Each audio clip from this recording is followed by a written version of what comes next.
আসসালামু আলাইকুম ভিউয়ার্স, আপনারা সবাই কেমন আছেন? আলহামদুলিল্লাহ আমিও অনেক ভালো আছি। আজকে সকাল থেকেই গুড়ি গুড়ি বৃষ্টি, রাতেও হয়েছে। তো সকালে উঠে সুন্দর আবহাওয়া, আর এরকম আবহাওয়ায় রান্নাবান্না করতেও খুব ভালো লাগে। তো সকালে যাবতীয় কাজ বাসার সেরে আমি চলে গেলাম শ্বশুরবাড়িতে। জানেন তো আমার 2টা বাসা।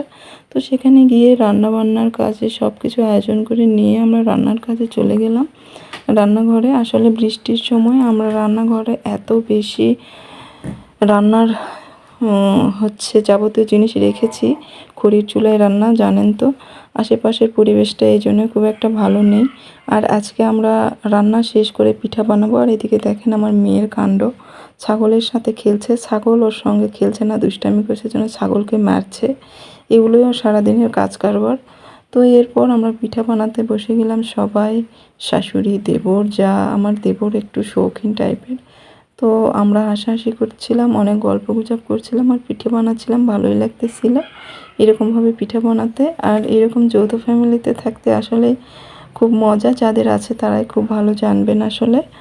আর আমরা গ্রামের মানুষ সাধারণত পিঠাপুলি বেশি পছন্দ করি, প্রায় আমরা এই ধরনের পিঠা করে থাকি। আর এইগুলো সাধারণত বৃষ্টির দিন ভালো লাগে, যেই দিন আসলে আবহাওয়া সুন্দর থাকে সেই দিন।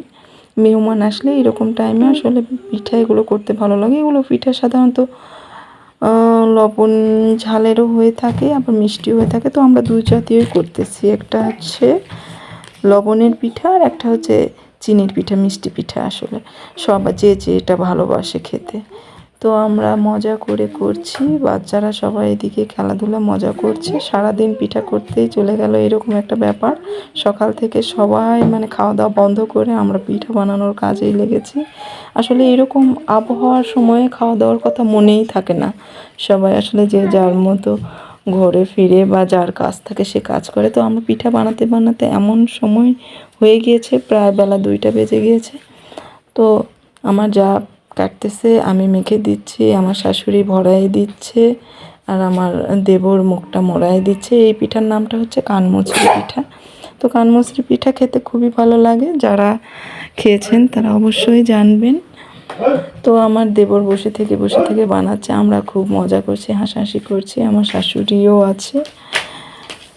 তো গোসল করা হয়নি, তো অনেক গরম লেগে গেল দুপুর টাইমে। যতই বৃষ্টি হোক তারপরও দুপুর হয়ে গিয়েছে, এখন একটু করে রোদের তাপ আসতেছে জন্য আমাদের ঘাম ঘাম ছুটে যাচ্ছে। তো আমরা এই নিয়ে হাসাহাসি করতেছি যে আমরা যে আবহাওয়া দেখে কাজ করতে শুরু করলাম সে আবহাওয়াটা নেই, এখন তো গরম লাগতেছে।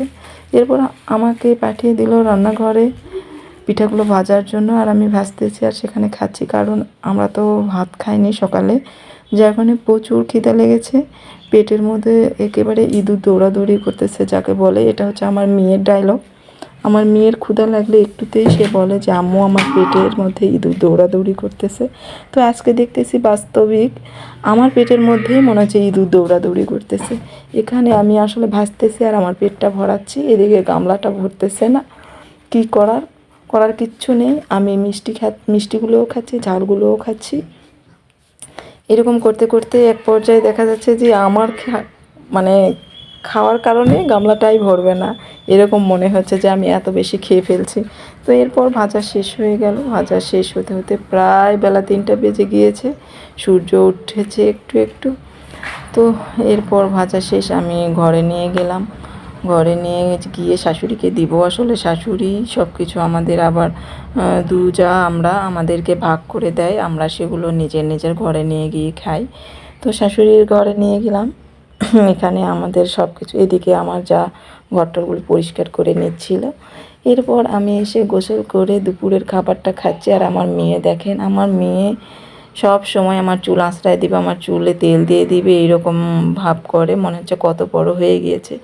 আমার খুবই ভালো লাগে ওর এরকম যে আমি একটা মা পেয়েছি। আলহামদুলিল্লাহ এভাবে আমার সারাদিন কেটে গেল। আপনারা সবাই ভালো থাকবেন, দোয়া করবেন আমার ছোট্ট মেয়ের জন্য, যেন আমার মেয়ে অনেক বড় হয়।